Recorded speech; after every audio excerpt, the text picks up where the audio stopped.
Mesdames et messieurs, chers téléspectateurs, soyez les bienvenus dans votre émission Cinespot, votre rendez-vous consacré au métier du cinéma.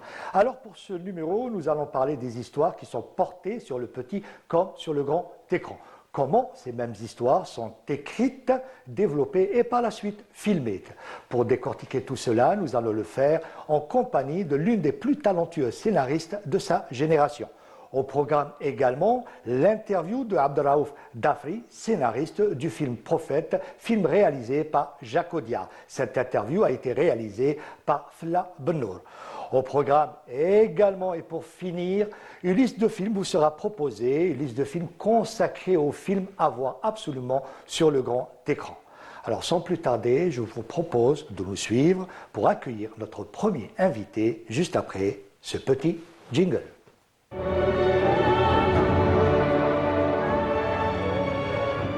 Sarah Bertima, merci d'avoir accepté notre invitation. Enfin, j'ai Sarah en face de moi pour pouvoir l'interviewer. J'ai toujours voulu t'interviewer, excuse-moi de te tutoyer parce qu'on se connaît. Et enfin, c'est arrivé maintenant pour ce numéro, et en plus pour parler des métiers du cinéma, et je vais parler notamment du métier de scénariste. Encore une fois, merci d'avoir accepté notre invitation. C'est un plaisir d'être parmi vous avec toi, bien sûr, Nabil. Et avec un honneur que je participe dans cette Cinépost. Merci beaucoup. Alors Sarah, en quoi consiste une journée normale d'écriture? Voilà, en quoi consiste une journée normale d'écriture? Là, je parle à la scénariste. Enfin, tout dépend de l'humeur du scénariste. Ah. Donc, il y a un mode où on a de l'inspiration et aussi, c'est beaucoup plus sur...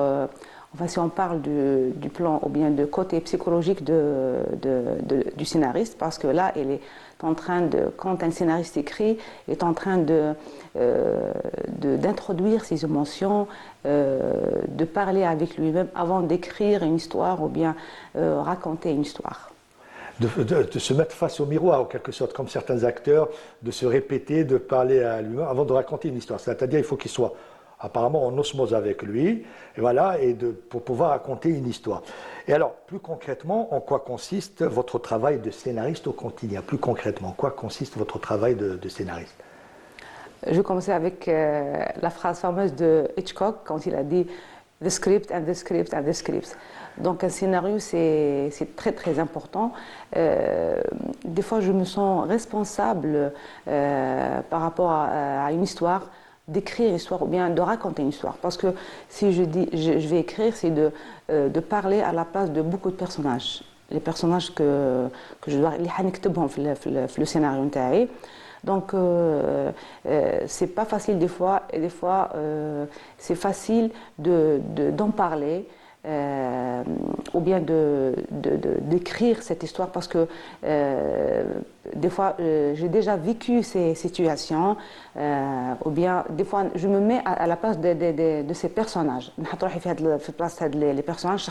Vous êtes, avant d'écrire, c'est-à-dire vous êtes tous les personnages, vous vous mettez à la place du personnage. Justement, l'écriture, est-ce que vous, personnellement, vous partez d'un thème, d'un personnage ou d'une situation pour écrire le début, c'est-à-dire la matrice de tout ça?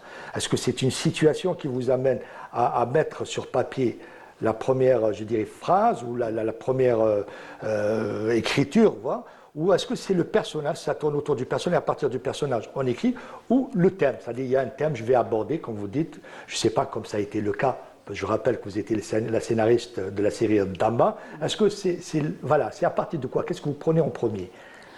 Tout dépend parce que des fois j'écris à partir d'une idée, à partir d'une situation comme c'est passé avec Damma, à partir des effets réels, des choses que j'ai vécues moi ou bien je vis tous les jours.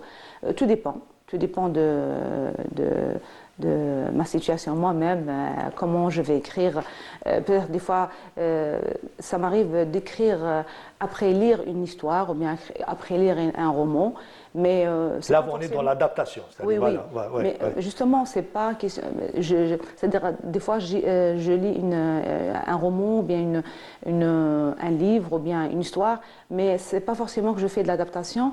Peut-être ça m'inspire à écrire autre chose. C'est des indices, en quelque sorte. On peut Oui. voir même à travers un film. Est-ce qu'il y a seulement des lectures qui vous amènent à écrire, ou est-ce que c'est aussi de visionner un film, ou ça vous amène aussi, ça vous donne des idées pour écrire, non? Ou vous partez à partir d'un livre. L'écriture, c'est un livre, ce que vous m'avez dit, un roman, une histoire et tout. Mais c'est un livre, c'est pas quelque chose qui est projeté sur l'écran qui vous amène à réfléchir sur une écriture. Non. Des fois, je vois des films, des fois je vois des films, des fois je lis des livres, et des fois j'écoute des histoires des gens. Parce qu'on côtoie beaucoup de gens dans notre vie quotidienne, donc quelqu'un qui me raconte comme ça une histoire, et ils ne savent pas que je suis une scénariste, mais moi ça m'inspire ce qui s'est passé avec moi quand j'ai écrit le Dhamma. Même si quand j'ai écrit la série humoristique Temosha, c'est vrai, certes c'était une adaptation de la série Ugly Betty, mais il y a des axes et des situations, il y a des scènes ça m'a inspiré, c'est-à-dire c'est la vie quotidienne que je vis, comme je suis dans tout ce qui est cinéma, télévision, les boîtes de communication, les boîtes de prod. J'ai déjà raconté des axes qui parlent de tout ce qui se passe toujours dans une boîte de communication. Tout à l'heure, vous m'avez cité que pour le Dhamma, c'était une situation. C'est la situation, ce qui avait précédé, je dirais, le début d'une écriture. C'était quoi comme situation? Qu'est-ce qui vous avait amené à écrire Dhamma? Enfin, un jour, j'étais à Bab el Oued, comme tout Algérien ou toute Algérienne. Et ça m'est arrivé, il y avait une bagarre à Bab el Oued, كانوا زوج يتضاربوا. Donc il y avait وهذوك زوج يتضاربوا الناس قاعده تسلك فيهم، واحد ما قدر يسلكهم. كانت une vieille بالحي كل عجار، une vieille شغل دوكا راهي مازالت فيها un personnage. Franchement, هي قدرت تسلك هذيك لا باغار. Il y avait vraiment, c'était des gens كان رجال نساء يسلكوا ما قدروش. هذيك لا فيف avec juste une phrase قالت لهم ما عرفتش شغل dans هذيك لا باغار vraiment حبست ça vraiment حبست. Moi في la situation هذيك j'étais comme une personne qui dessine dans mon imagination des caractères. Des personnages, les deux qui se bagarrent, la vieille هذيك بالحي كل عجار, les gens اللي يحوسوا يسلكوا.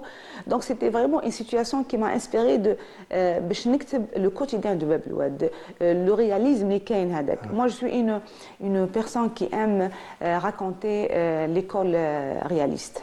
Je ne suis pas vraiment beaucoup plus dans la fiction, mais j'aimerais bien raconter le quotidien, le réel qu'on vit. Ça, vous avez utilisé le film, j'ai dessiné les choses, les personnages. C'est-à-dire, vous avez déjà le storyboard en quelque sorte, vous avez fait un storyboard déjà de cette situation, et vous avez dit, ah ça, voilà.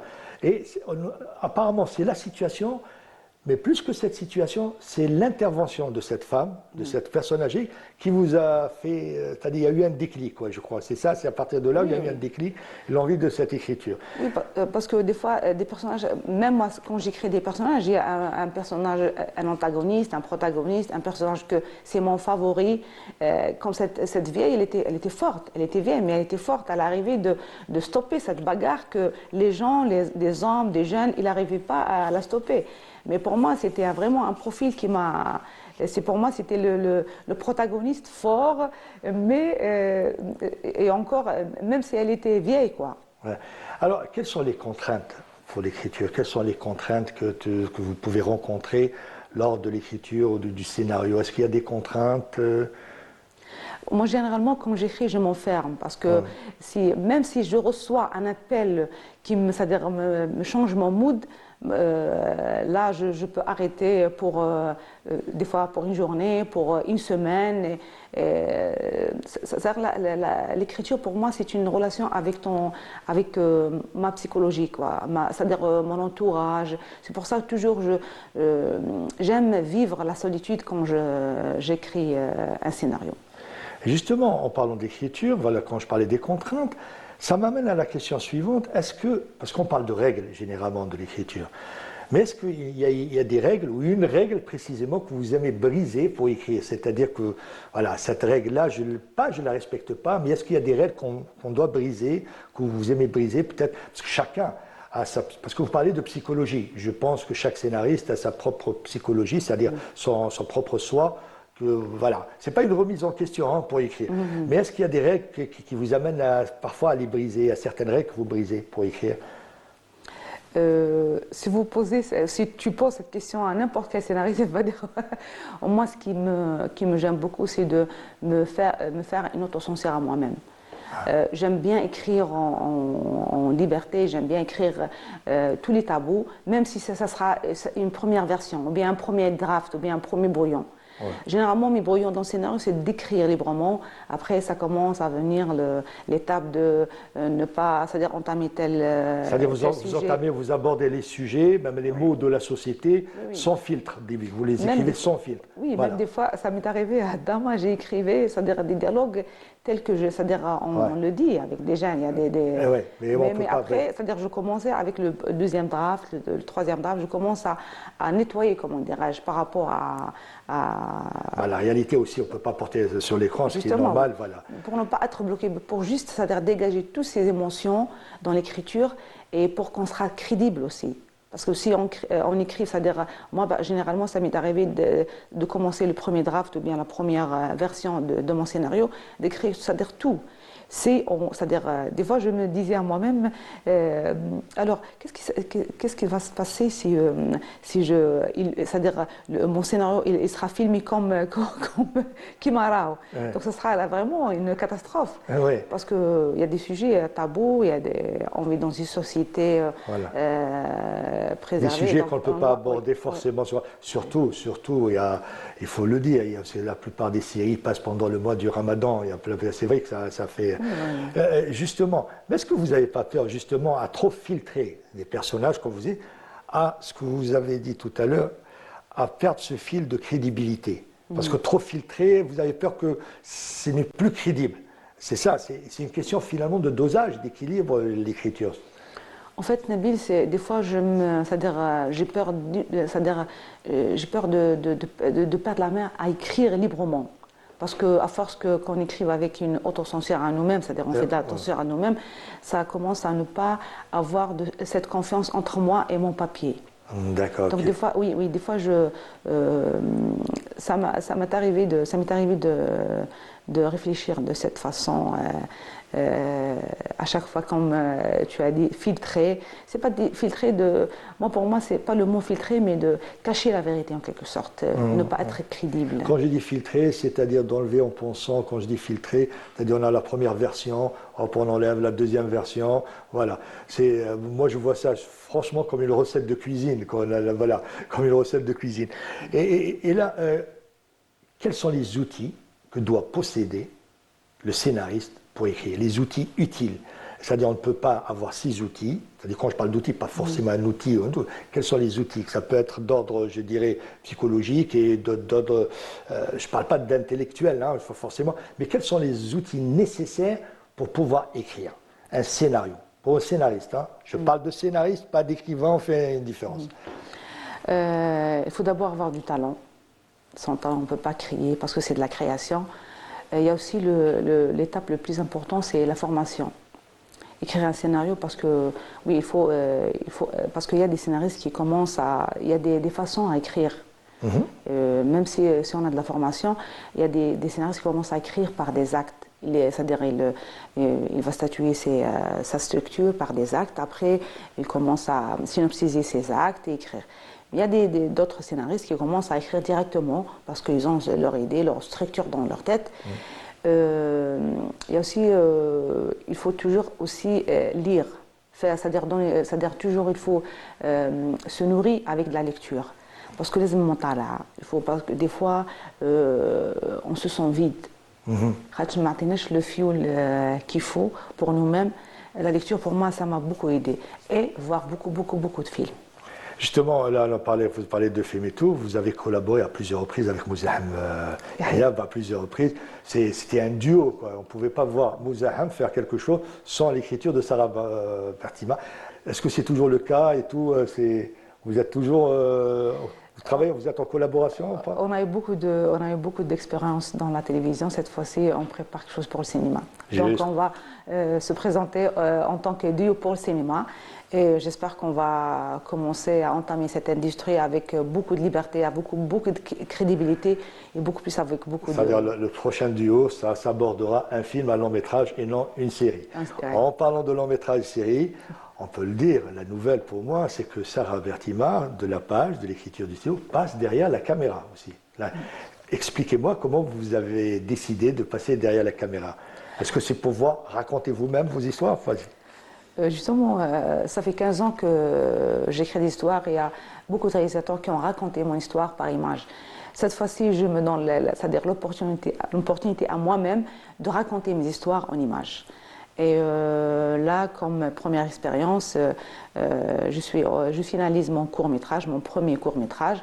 C'est un court-métrage tchèque. Je suis la réalisatrice algérienne. Du coup, c'est-à-dire c'est mon projet de fin d'études et qu'il a eu un financement du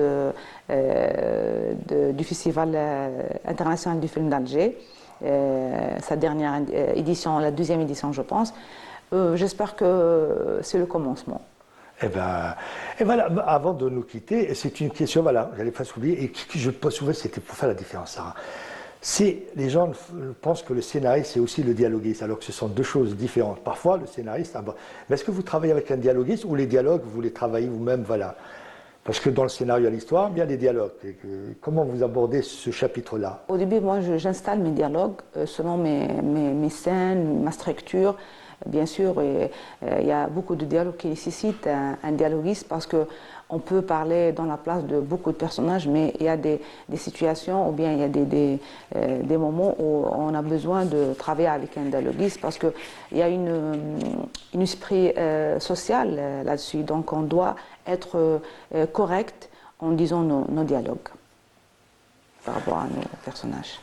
Alors, merci encore une fois, Sarah, d'avoir accepté notre invitation. Ce fut un réel plaisir de converser avec vous sur le métier de scénariste. Avant de nous quitter, parce qu'il y a un deuxième scénariste dont on va parler justement, et c'est là où j'invite nos chers téléspectateurs à suivre, je dirais, l'interview d'Abdelraouf Dafri, scénariste du film Prophète, film réalisé par Jacques Audiard. Et cette interview a été réalisée par notre journaliste Fella Bendour.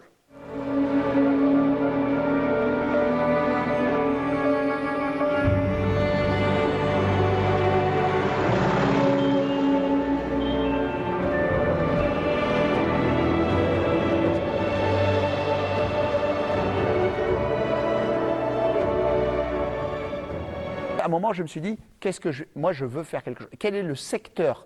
Quel est le médium? J'étais dans les médias, il me fallait un médium. Le médium qui rend votre travail immortel quand il est bien fait, c'est le cinéma.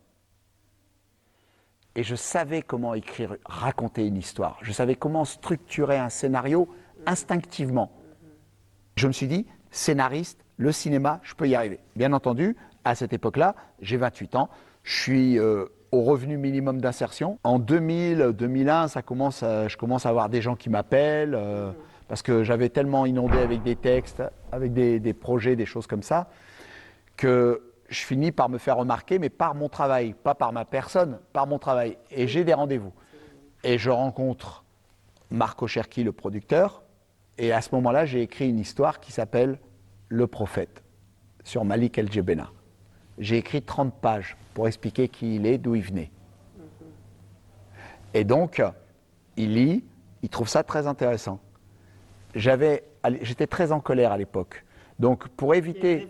il y a une révolte intérieure. Et pour me calmer, j'avais un jeune scénariste qui a 10 ans de moins que moi, qui est toujours mon frère, avec qui j'ai écrit la série Un Prophète, et le film, c'est Nicolas Pefailly. Donc, je dis à Nicolas, toi, tu vas me calmer. Tu vas être mon antidépresseur. Tu vas calmer le seum et le dum qui bouillonne en moi.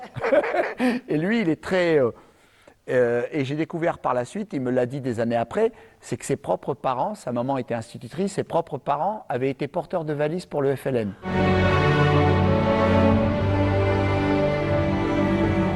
le premier film que j'ai écrit et la première série que j'ai écrite, dans laquelle va jouer Tahar Rahim, c'est une série qui s'appelle La Commune, dans laquelle il y a des Français d'origine maghrébine, des Noirs, des Français d'origine gauloise. Moi, mon ambition quand je suis arrivé dans le cinéma français, c'était de voir des acteurs arabes, algériens, des gens du Maghreb. Ok, voilà. Et je voulais que ce soit des personnages avec une force, pas des faibles ou des victimes.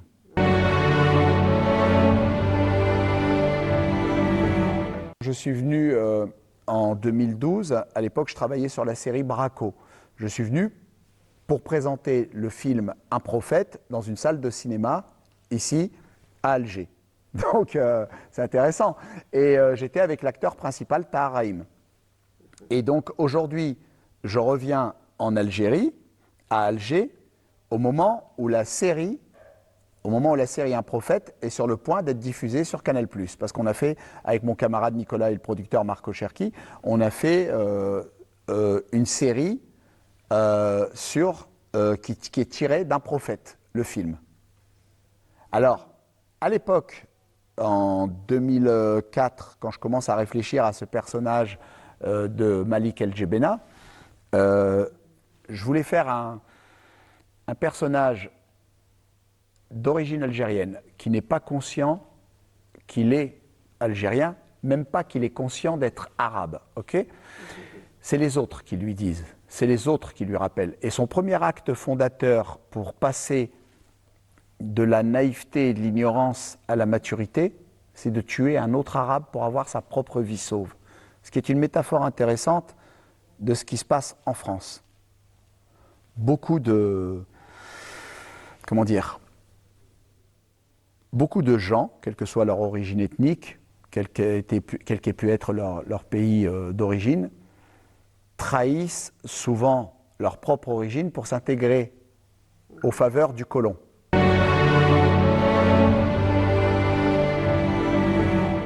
Pour la série Braco, la saison 2, on a été reçu à New York et j'ai gagné un International Emmy Award. C'est la première fois en France qu'une série française gagne un International Emmy Award. Il y avait eu un International Emmy Award qui avait été gagné par un film qui traitait du massacre des Algériens en octobre 61 quand ils ont été jetés dans la Seine. C'était ce qu'on appelle la catégorie unitaire. C'est un film pour la télé, un 90 minutes. Je crois que l'émir est tellement puissant qu'il y a des gens qui se disent « Ah non, c'est trop lourd pour moi, je ne peux pas. » Mais moi je dis « Si, moi Abdelraouf Dafri, je vais le faire. Laissez-moi faire, je vais le faire. Et je vais le faire avec tout le respect, l'admiration que le personnage nécessite. » Les Anglais, ils ont réussi à faire Laurence d'Arabie. Il y a un film qui est sorti avec Anthony Quinn qui s'appelle Le Messager, qui continue à tourner. D'accord ? Ok. Pourquoi on ne s'attaquerait pas à cette figure ? Les Français font 2 films sur De Gaulle, qui vont sortir là en 2026. Pourquoi ? Il y a eu des films sur Nelson Mandela, il y a eu un film sur Gandhi. Plusieurs films. Moi, je pars sur la base de 2. Après, libre à chacun de se dire... Peut-être que ça va briser un tabou, parce que l'émir, il est écrasant. Donc on peut se permettre 1, 2 et 3 films sur l'émir. Après, comme dirait l'autre, c'est ouvert, quoi. Mais il faudra faire mieux que les 2 que j'ai l'intention de faire.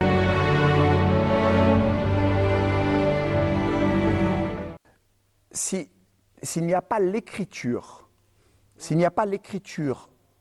dans un film ou dans une série, ou par exemple dans une pièce de théâtre, c'est écrit.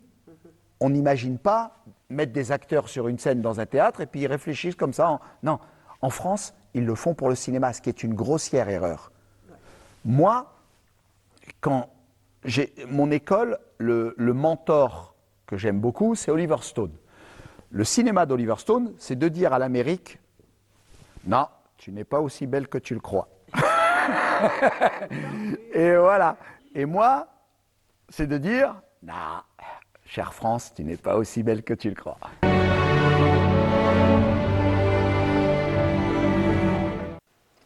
Voilà, j'espère que l'interview vous a plu.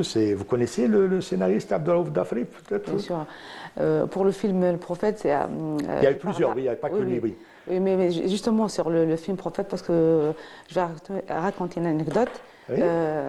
En 2015, j'ai écrit une série j'ai co-écrit une série avec Allah yarhamou, le réalisateur Mahmoud Zemouri. Oui. Je suis fan et j'ai beaucoup appris de Mahmoud Zemouri. D'ailleurs, j'ai lu son dernier scénario. Certifié halal, Oui. et c'est là où on a parlé du prophète.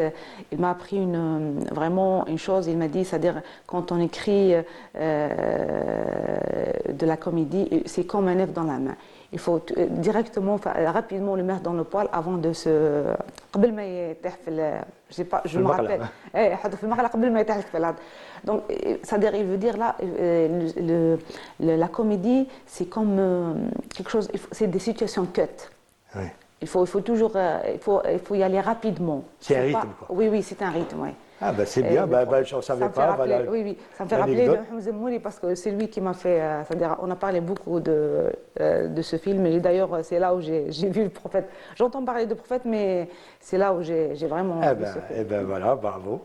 Alors voilà, comme d'habitude, comme à l'accoutumée, je vais proposer à nos chers téléspectateurs une liste de films à voir absolument sur grand écran. C'est pour dire simplement, allez au cinéma.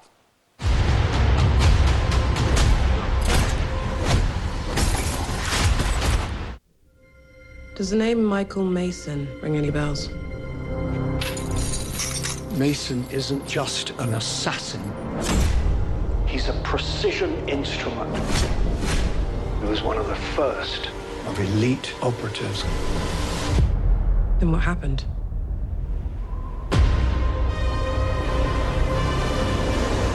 I bring you supplies week after week, yet you never leave here. Why is that? Most people just say thank you.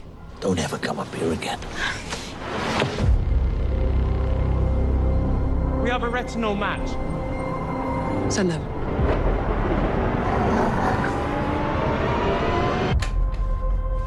What's happening? Don't make a sound. Don't come out until I come for you. Weapons free. Kill target on sight.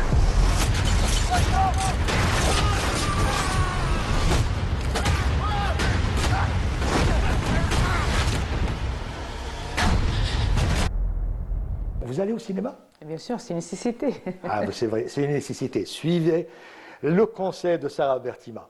Merci encore une fois, Sarah, d'avoir Merci à accepté toi, notre Nabil. invitation. Voilà, chers téléspectateurs, merci à vous de nous avoir suivis. Je vous dis à la prochaine émission, l'émission Cinespot. Soyez toujours au rendez-vous.